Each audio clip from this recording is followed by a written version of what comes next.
Hola a todos. Hoy hablaré acerca de la escuela mercantilista y la perspectiva del mercantilismo. Para ello, empezaré definiendo lo que es el mercantilismo. Es una doctrina económica que apareció entre la Edad Media y el periodo del triunfo del laissez-faire, que data aproximadamente desde el año 1500 al año 1776, datos que varían de acuerdo al país o la región en que se encuentre. Surge en un periodo intervencionista en la época de nacimiento del capitalismo previo a la revolución industrial y se enfoca principalmente en el comercio exterior como fuente de desarrollo económico. Dentro del mercantilismo se habla del Sir William Petty, un mercantilista que desarrolló algunos conceptos precursores de la economía clásica. También se examina cuatro individuos que expresaron ideas mercantilistas que vamos a ver a continuación y de los cuales diremos algunas características importantes, como fue Thomas Moore, hombre que aportó al mercantilismo inglés y desarrolló ampliamente esta doctrina. Gerald Malines, que distinguió entre usura e interés y también fue el principal representante de la corriente metalista. Tenemos a Davenant, que ha sido llamado un mercantilista esclarecido, es decir, un ecléctico que trató de combinar lo antiguo y lo nuevo. Contribuyó al argumento del laissez-faire más que ningún otro mercantilista de influencia y era totalmente ortodoxo. Y a nuestro cuarto mercantilista llamado Colbert, que representó el cuerpo y alma del mercantilismo y hizo todo lo posible para facilitar el comercio interno. Era un defensor de la acumulación de lingotes, puesto que creía que la fuerza de un Estado depende de sus finanzas, las cuales se basan en su cobranza de impuestos y que a su vez la recolección de impuestos es mayor si abunda el dinero. Veremos lo que es la perspectiva del mercantilismo y para ello nos haremos otra interrogante, que es, ¿cuáles son los antecedentes históricos de la escuela mercantilista? Hay varios antecedentes históricos, entre los cuales tenemos lo que es la autosuficiencia de la comunidad feudal, lentamente le cedió el paso al nuevo sistema del capitalismo mercantil y debido al crecimiento de las ciudades durante la Edad Media, estas aumentaron su importancia, hecho que contribuyó al aumento del comercio tanto al interior de cada país como entre los países y se expandió la utilización de lo que es el dinero que tenemos hasta la actualidad. De otro modo, pero lo tenemos. El descubrimiento del oro en el hemisferio occidental facilitó el creciente volumen del comercio y estimuló a lo que fueron las teorías acerca de los metales preciosos. Los grandes descubrimientos geográficos basados en el desarrollo de la navegación ampliaron la esfera del comercio. La producción era pequeña en escala, pero el papel del comerciante mediaba cada vez más entre el productor y el consumidor. Aun cuando a los ojos de la aristocracia de terratenientes seguían siendo comerciantes despreciables, los comerciantes capitalistas poco a poco se convertían en figuras clave dentro del mundo de los negocios. Comenzaron a surgir los estados nacionales y los más poderosos de ellos adquirían colonias y esferas de influencia. De este modo, las rivalidades económicas entre naciones se intensificaron, de manera que evolucionaron un conjunto de doctrinas que reemplazaron a los conceptos feudales, que promovieron el nacionalismo y dieron nueva dignidad e importancia al comerciante. Justificaron de este modo una política de expansión económica y militar, puesto que necesitaban la fuerza para adquirir nuevas colonias y de este modo realizar todo lo que es sus nuevas expansiones, que en conjunto lo que hicieron esta unión económica y militar es convertirse en una escuela mercantilista. Hecho que nos lleva a hacernos otra interrogante, que es, ¿cuáles son los principios fundamentales de la escuela mercantilista? Dentro de estos postulados, algunos más importantes son que el oro y la plata son la forma más deseable de riqueza. Los mercantilistas tendían a igualar la riqueza de una nación con la cantidad de lingotes de oro y plata que poseía. Es decir, cuanto más oro y más plata tuviese un país, más rico era. De hecho, algunos de los primeros mercantilistas creían que sus metales preciosos eran el único tipo de riqueza al que se podía aspirar. Era lo que más deseaban por aquellos tiempos. Era necesario un excedente de exportaciones de un país para generar pagos en moneda dura. Incluso cuando estaban en guerra, las naciones exportaban bienes para el enemigo, siempre y cuando los productos se pagaran en oro. De aquí podemos sacar que en la actualidad tenemos lo que es el uso de dinero para realizar el comercio, la compra y venta de diferentes mercancías entre países y dentro de un país se sigue usando lo que es el dinero como tal. Antiguamente teníamos lo que fueron las monedas de oro y actualmente cada país tiene su propia moneda, su propio billete y eso es lo que se ha conservado desde la antigüedad hasta nuestros días. Se encuentra también el nacionalismo. En este principio todos los países no exportaban simultáneamente más de lo que importaban, por lo que el propio país debía promover las exportaciones y acumular riquezas a costa de sus vecinos. Solo una nación poderosa podía conquistar y conservar colonias, encabezar rutas de comercio y ganar guerras y competir con éxito en el comercio internacional. Al contar con una cantidad fija de recursos en el mundo, un país solo podía aumentarlos a costa de otro. En 1580 el ensayista francés Michel de Montaigne escribió: «La utilidad de un hombre es el daño de otro. No es posible tener cualquier utilidad si no es a costa de otro».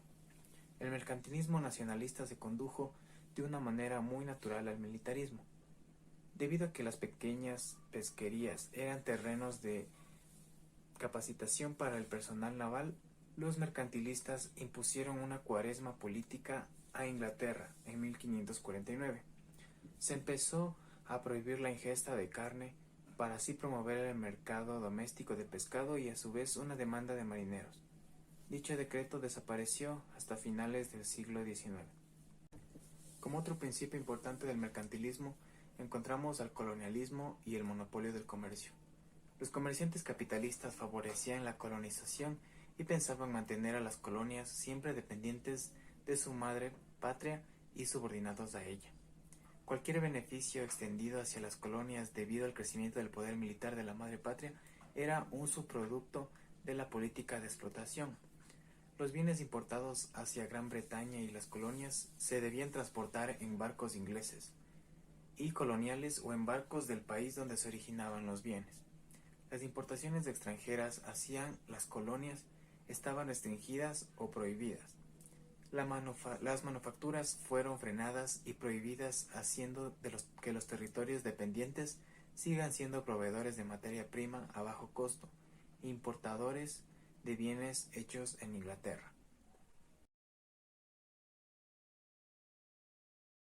De impuestos internos y otras restricciones sobre el movimiento de bienes. Los teóricos y practicantes mercantilistas reconocían que los derechos de transporte y los impuestos podían estrangular a las empresas de negocios e incrementar el precio de las exportaciones de un país. Ejemplo, En 1685, en el río Elba, un envío de 60 tablones de Sajonia a Hamburgo requirió el pago de 54 tablones en la estación de peaje a lo largo del camino. En consecuencia, solo 6 tablones llegaron al punto de destino. Sin embargo, es importante observar que los mercantilistas no favorecían el libre comercio interno. Por el contrario, los mercantilistas preferían el otorgamiento de monopolios y privilegios comerciales exclusivos siempre que pudieran adquirirlos. Un poderoso gobierno central. Era necesario un poderoso gobierno central para promover las metas del mercantilismo. El gobierno les otorgaba privilegios de monopolio a las compañías dedicadas al comercio exterior y restringía el libre ingreso a los negocios en el propio país. La agricultura, la minería, la industria se promovían con subsidios del gobierno y se protegían de las importaciones por medio de los aranceles. El gobierno regulaba los métodos de producción y la calidad de los bienes, de manera que un país no se ganara una mala reputación para sus productos en los mercados exteriores. En otras palabras, los mercantilistas confiaban muy poco en su propio criterio y honestidad y creían que el interés común de los comerciantes requería que el gobierno prohibiera un trabajo deficiente y materiales de mala calidad.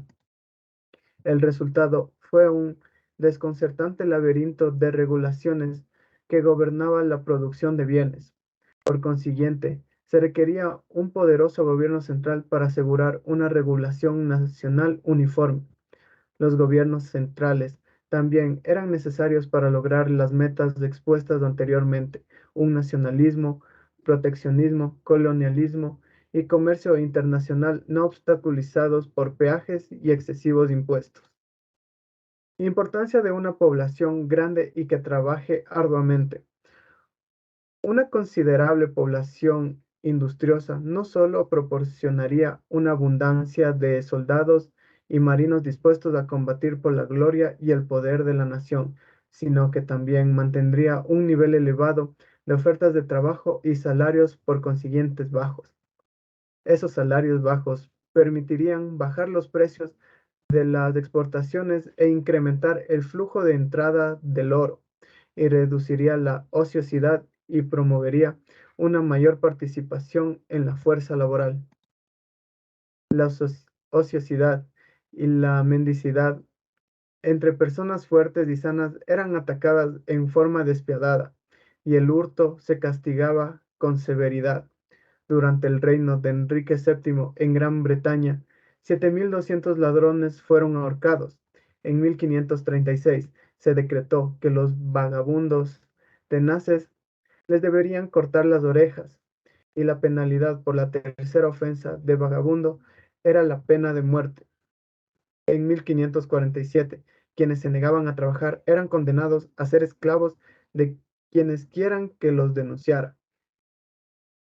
Durante el reino de la reina Isabel, en 1547, se aprobó una ley que autorizaba el azote y marcaje de los mendigos sin licencia de 14 años de edad o mayores, a menos que alguien estuviera dispuesto a emplearlos.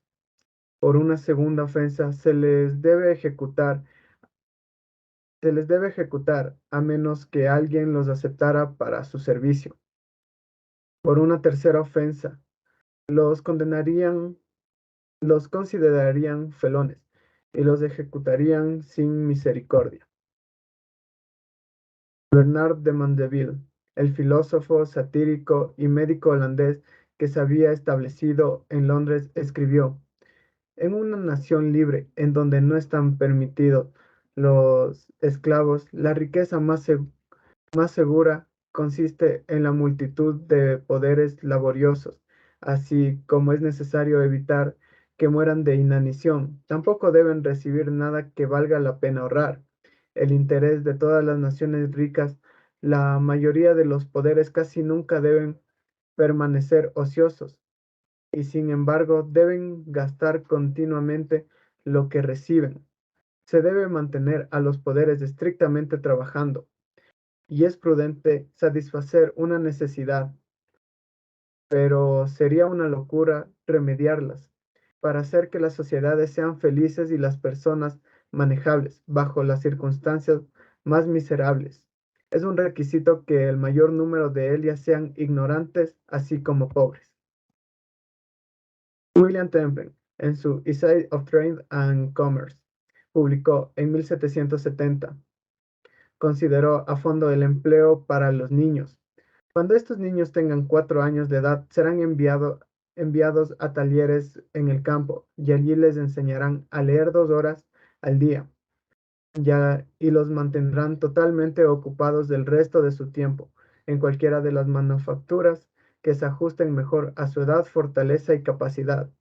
Si se objeta a que a esa edad no es posible hacer de ellos seres útiles, yo replico que a los 4 años de edad hay empleo en las cuales los niños se pueden ganar la vida, pero además hay un gusto considerable en su ser de alguna forma u otra.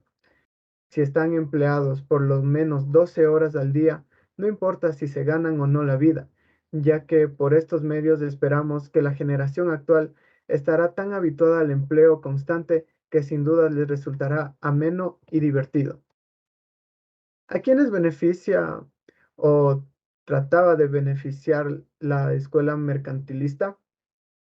Esta doctrina beneficiaba a los comerciantes capitalistas o reyes y funcionarios del gobierno. En específico, favorecía a quienes eran más poderosos y tenían los monopolios y mejores privilegios.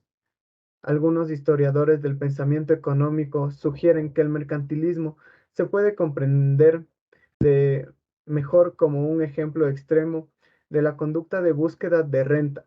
La renta económica se define como la utilidad más allá de la necesaria para mantener a los comerciantes capitalistas dedicados a sus actividades actuales, es decir, apenas suficiente para compensarlos por sus costos de oportunidad.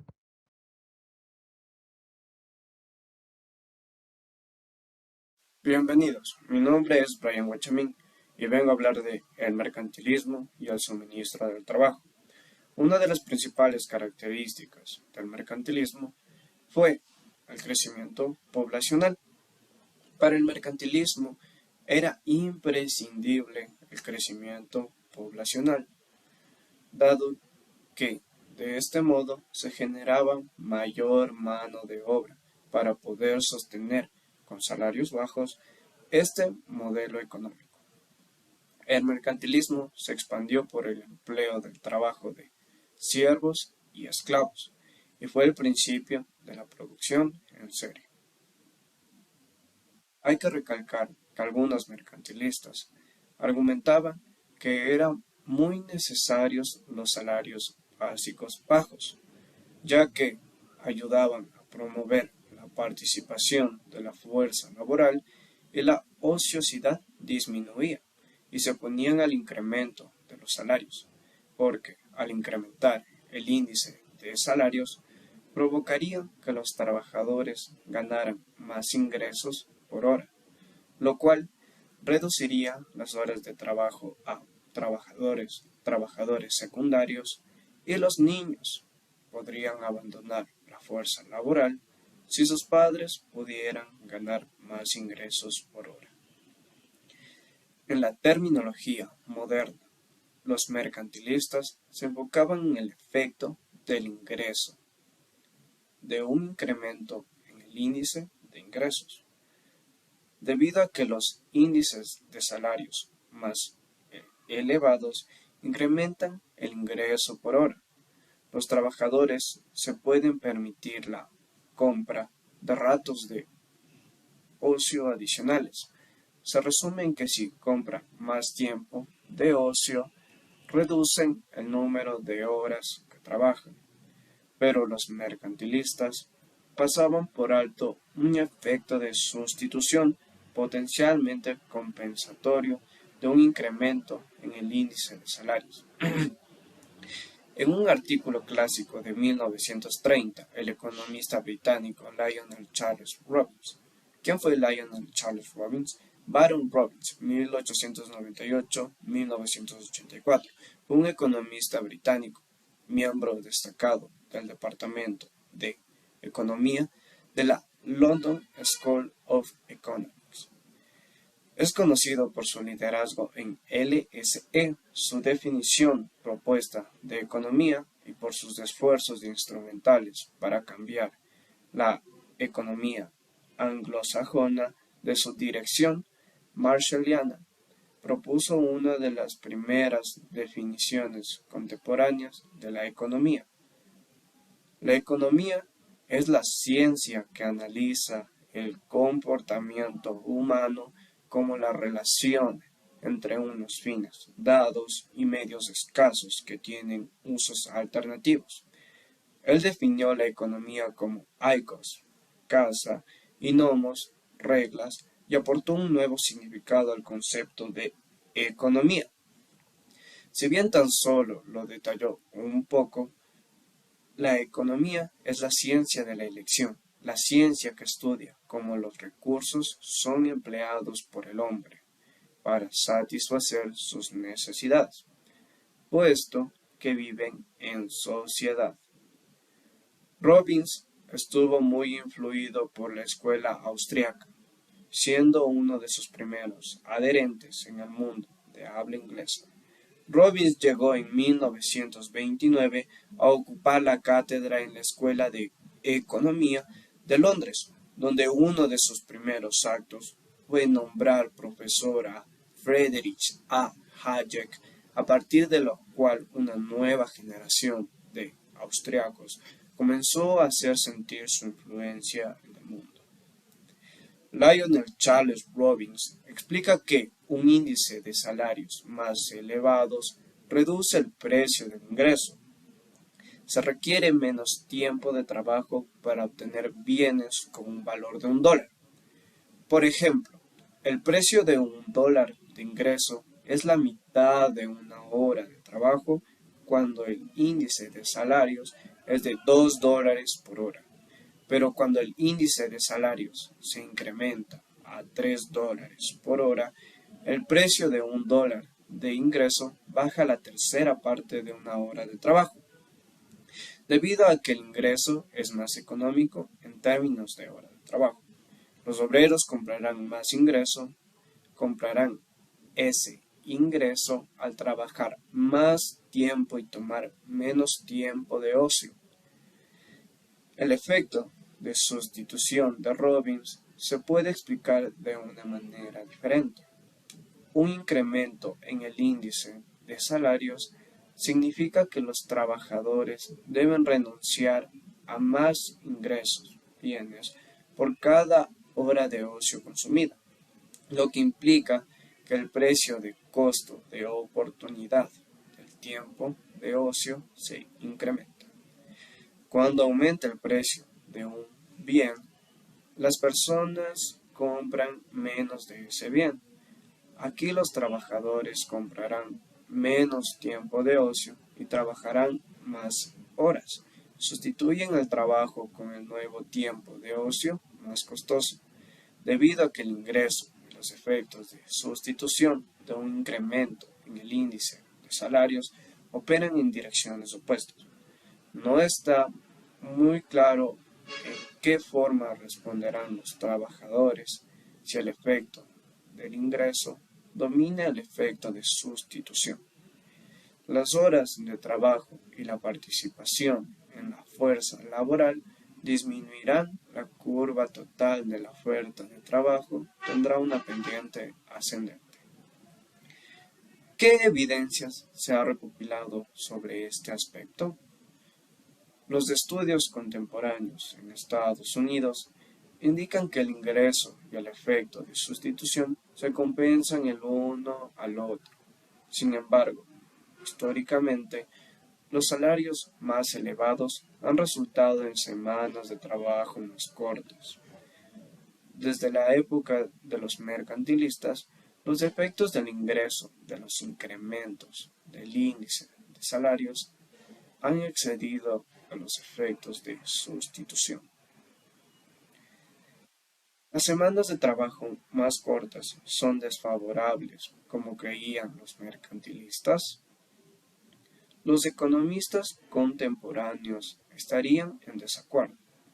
El propósito de la economía es maximizar el bienestar de los participantes, no maximizar la cantidad de oro y plata en la tesorería del gobierno. Si la sociedad valora una hora de ocio adicional más que el valor de una hora de ingreso adicional en bienes, entonces el hecho de trabajar menos horas mejora el bienestar de la sociedad. Muchas gracias.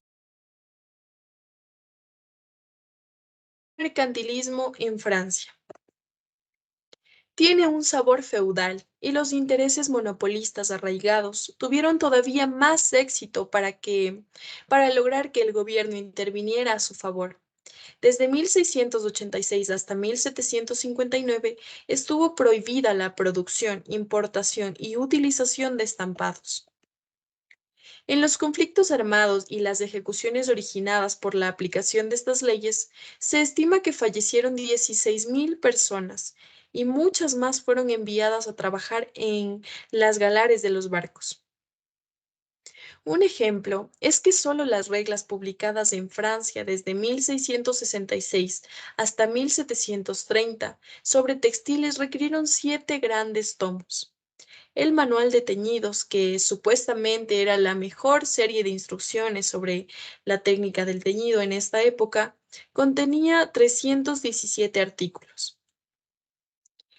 Esas regulaciones impedían que se utilizaran métodos inferiores, pero también obstruyan la experimentación y el desarrollo de nuevas técnicas, quizás de productores que habrían convertido en las empresas existentes. Un sinnúmero de funcionarios de gobierno, inspectores, jueces, personal encargado de aplicar la ley también ganaba con las regulaciones mercantilistas. Una pregunta que se planteaba el texto es que, ¿en qué forma la escuela mercantilista era válida, útil, correcta en su época? Los argumentos a favor de la acumulación de lingotes de oro y plata, aun cuando exagerados, tenían cierto sentido de un periodo de transición entre la economía autosuficiente de la Edad Media y la economía de dinero y crédito de los tiempos modernos. También el comercio británico con la región del Báltico y las Indias Orientales requerían liquidez internacional en forma de metales preciosos. Gran Bretaña poco producía para exportar esas áreas y estas últimas no aceptaban moneda inglesa debido al subdesarrollo mercado internacional de dinero. También las colonias británicas estaban obligadas a entregar la plata y el oro que se utilizaba como pago por las mercancías del Báltico y de las Indias Orientales. Los lingotes tenían una importancia considerable para hacer pagos internacionales. Los mercantilistas también estaban conscientes de que un flujo de entrada de metales preciosos facilitaba la cobranza de impuestos. También algunos mercantilistas estaban conscientes de que los intercambios de la cantidad de oro y plata en circulación reducían las tasas de interés y promovían los negocios. Otra pregunta muy importante es que, ¿qué principios de la escuela mercantilista se convirtieron en contribución perdurables? Los mercantilistas hicieron una última contribución a la economía, al hacer hincapié en la importación del comercio internacional. En este contexto, también desarrollaron la noción económica y contable de lo que hoy en día se conoce como la balanza de pagos entre una nación y el resto del mundo. La mayoría de los mercantilistas no logró captar que un país se vuelva más rico no solo al empobrecer a sus vecinos, porque lo hicieron, sino también al distribuir una mayor cantidad de recursos naturales como producir más bienes de capital y utilizar la mano de obra en una forma más eficiente. Tampoco comprendieron que a todas las naciones se enriquecieron simultáneamente. La especialización y el comercio y que los salarios más elevados para los trabajadores no conducen al ocio y a una reducción de la participación de la fuerza laboral. Pero aun cuando los mercantilistas hicieron muy pocas contribuciones directas a la teoría económica, sí contribuyeron indirectamente a la economía y el desarrollo económico. En primer lugar, influyeron permanentemente en las actitudes hacia el comerciante. La aristocracia medieval había clasificado a las personas dedicadas a los negocios como ciudadanos despreciables de segunda clase, como sumergidos en el estiércol del comercio y el intercambio del dinero. La aristocracia de terratenientes con el tiempo empezó a participar en empresas de negocios sin perder su posición. Por último, se entregaron a sus hijos de un matrimonio a los descendientes de familias de negocios como yendo hacia los linajes aristocráticos con las fortunas comerciales. Aquí hay un segundo término. El mercantilismo tuvo un impacto indirecto sobre la economía al promover el nacionalismo como una fuerza que hoy en día aún existe. Las religiones uniformes, cuando la producción y el comercio todavía no se ha desarrollado lo suficiente para permitir la confianza en que la competencia les proporcione a los consumidores una amplia selección de bienes. Y cuando los riesgos financieros del comercio son tan elevados que son necesarios privilegios de monopolio para inducir una disposición a correr más riesgos de lo que ocurriría de otra manera. En tercer lugar, las privilegiadas compañías comerciales construidas, ancestros de la corporación moderna, ayudaron a transformar la organización económica de Europa al introducir nuevos productos como abrir mercados para los bienes fabricados y proporcionar incentivos para el crecimiento de la inversión de este capital. Por último, el mercantilismo hizo una contribución permanente al desarrollo económico al expandir el mercado interno, como promover el libre movimiento de bienes y en las trabas de los peajes, establecer leyes e impuestos uniformes y proteger a las personas y los bienes en tránsito dentro y entre los países.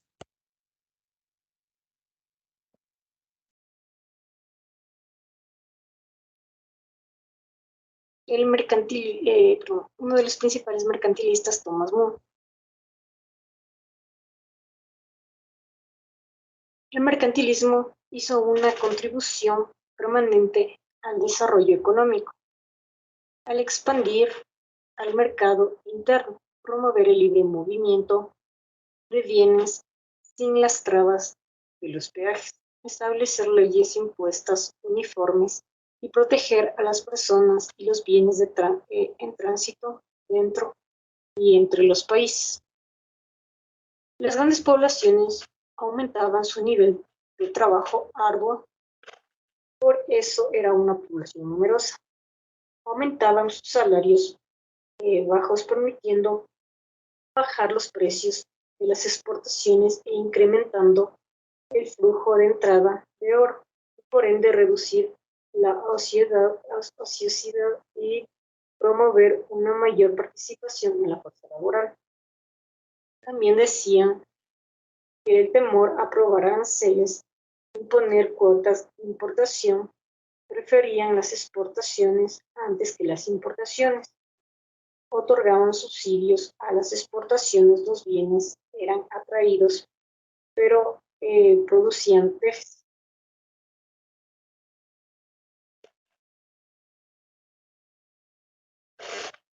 Bueno, uno de sus principales mercantilistas fue Thomas More. Nació en Londres el 17 de junio de 1571 y murió el 21 de julio de 1641. Fue un economista inglés llamado el último de los primeros mercantilistas. Fue hijo de un comerciante de textiles inglés. Adquirió su riqueza y su reputación cuando era un comerciante en Italia y el cercano Oriente. Moon se involucró en controversia acerca de la política de las compañías de exportación de oro y publicó un artículo de defensa en 1621, que fue Discourses of Trade from English on the East Indies, que en español significa un discurso de comercio de Inglaterra a las Indias Orientales en 1621, en donde argumentaba que siempre y cuando las exportaciones totales excederían a las importaciones totales, el drenado de metálico de un país en cualquier área de comercio no importaba. También fue director de la Compañía de las Indias Orientales. Moon plantea un problema clave en 1630. Escribió cómo se podía enriquecer el reino. No está ni en la producción ni en la acumulación de bienes, de capital, sino más bien del excedente de exportaciones. También dijo que es necesario producir con el fin de exportar, pero la producción está subordinada a la meta de la acumulación de oro. La primera de las 2 páginas del capítulo sobre este tema dice que un reino se enriquece con los obsequios recibidos o mediante compras hechas a otras naciones. Sin embargo, estas 2 cosas son inciertas y de poca consideración. Cuando sucede de esta manera, el medio ordinario de incrementar nuestra riqueza y nuestro tesoro es mediante el foreign trade, en donde siempre debemos observar esta regla: venderles a los extranjeros anualmente más el valor de lo que nosotros consumimos de ellos, ya que si suponemos que este reino está servido en abundancia con telas, plomo, estaño, hierro, pescado y otros bienes nativos, exportamos anualmente al excedente a los países extranjeros con un valor de 22.200 libras. Mediante eso estamos autorizando a los mares a comprar y traer mercancías extranjeras para nuestro uso y consumo por un valor de 22.200 libras. Mediante ese orden debidamente restado en nuestro comercio. También Moon planteó 4 problemas. Dijo que es necesario: 1. No utilizar todos los recursos disponibles. 2. Seguir las tendencias, y si usted sigue las tendencias, entonces solo siga las municipales.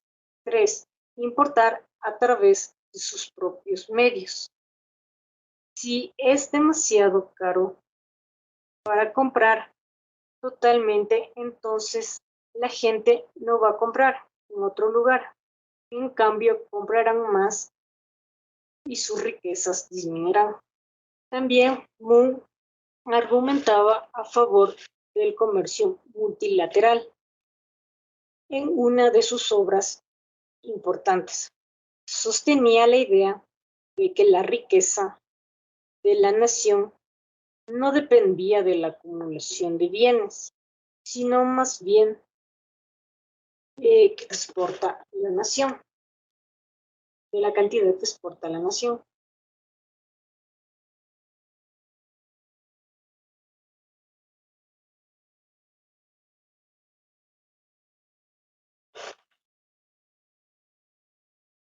Ya que los economistas se consideraban acumuladores de riqueza de la nación, se basaba exclusivamente en la cantidad de oro y la plata que poseían. También argumentaba que aun cuando Inglaterra era un país, podía ser todavía más rico si utilizaba los criales para cultivar. camaño, lino, madera, tabaco y otras cosas, que ahora buscamos con los extranjeros para nuestro gran empobrecimiento. También dijo que las exportaciones se deben hacer en barcos ingleses para ganar en el seguro y los cargos flete. Muchas gracias. Esta línea del mercantilismo les voy a explicar qué es el mercantilismo persistente. Si bien el mercantilismo es un sistema económico que atiende en primer término el desarrollo del comercio, principalmente al de la exportación, y que considera la posición de metales preciosos como signo de características de riqueza. Durante la Gran Depresión Mundial de la década de 1930, las naciones aprobaron aranceles elevados y devaluaron sus monedas para restringir las importaciones, de manera que la mano de obra doméstica ociosa y los recursos de capital se pudieran emplear para satisfacer la demanda de los bienes que previamente se importaban. Entre las políticas mercantilistas, tenemos como idea principal que algunas de las doctrinas del mercantilismo no han desaparecido por completo. Ciertas ideas políticas siguen presentes en el siglo XX y parte del siglo XXI. Se asemejan a las ideas de como hace 200 o 300 años. Una de las primeras políticas es que la acumulación de los metales preciosos era la base de la riqueza de las naciones, por lo que debían buscarse la expansión económica a partir del fomento del comercio exterior y de la obtención de las balanzas comercial favorables. Otra política es que convenía fomentar las exportaciones de bienes terminados y limitar las de los metales preciosos, así como restringir las importaciones de bienes necesarios y de materia prima. Por desgracia, esas políticas mercantilistas no funcionan como están diseñadas y los socios comerciales ejercen represalias con incrementos en los aranceles y en la devaluación de su propia moneda. Esas represalias fueron las que se presentaron en la Gran Depresión. Una nación tras otra aprobaron aranceles más elevados y devaluaron su propia moneda. El resultado fue la pérdida de las ganancias de la especialización y del comercio internacional, y obviamente el colapso del sistema monetario internacional. En el contexto mercantilista, como primer punto tenemos que a finales del año de 1980 y a principios del año de 1990, muchos estadounidenses expresaron una gran preocupación por los considerables déficits en la balanza comercial de Estados Unidos. Este temor de bienes era legítimo hasta el grado en que eran considerados déficits que se reflejaban condiciones domésticas e internacionalmente que tarde o temprano necesitaban corregirse.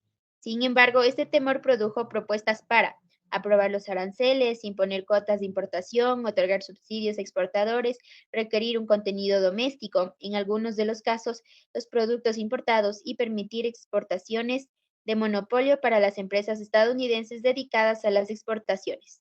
Si bien los economistas señalaron que esta serie de políticas, si se aprobaban, constituirían un regreso a los preceptos pasados de la moneda mercantilista. Como segundo punto, tenemos que también se acusó a Japón de adherirse a políticas de promoción de las exportaciones y restricciones de las importaciones.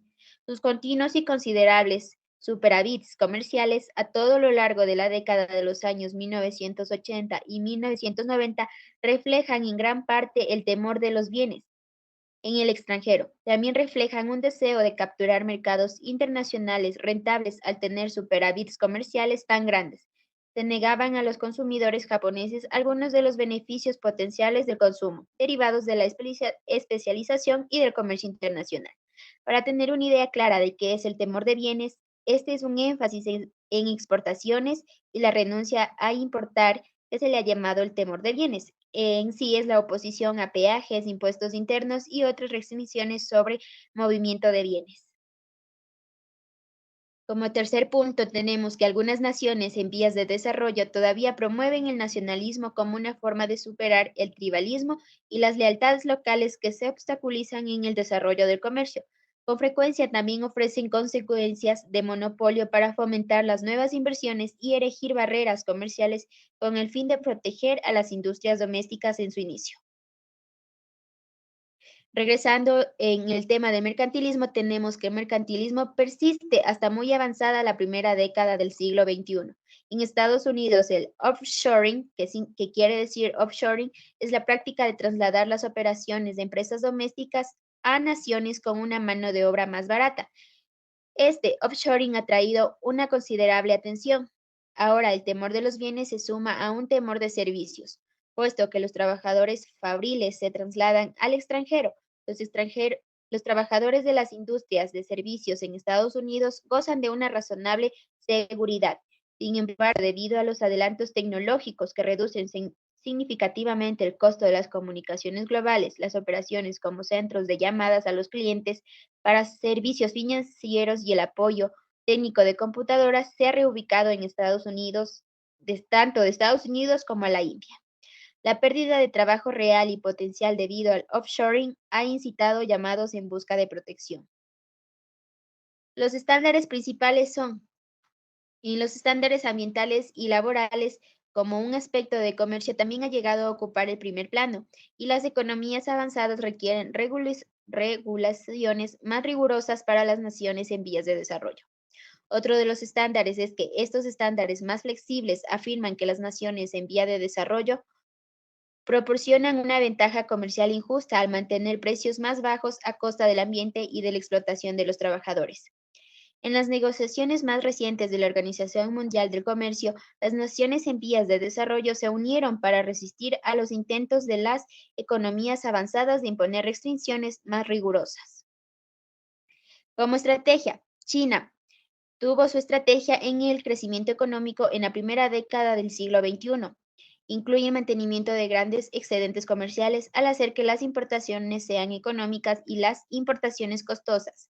Al mantener un nivel bajo en el valor del yuan chino, que es la moneda china, en los mercados de bolsa internacionales, el enfoque mercantilista de China ha impuesto e impulsado un poderoso crecimiento económico, pero también ha traído críticas internacionales y los llamados para erigir barreras comerciales con el fin de compensar lo que en el año 2004 John Kerry, el candidato demócrata a la presidencia de Estados Unidos, llamó una manipulación predatoria de la moneda. En resumen, las ideas mercantilistas aún sobreviven, sin embargo, es importante comprender que las ideas y las políticas solo reflejan aspectos de la doctrina total del mercantilismo. Además, hoy en día las naciones aplican estas ideas en circunstancias diferentes, por razones distintas y en el contexto de políticas sociales diversas a la época mercantilista. Muchas gracias.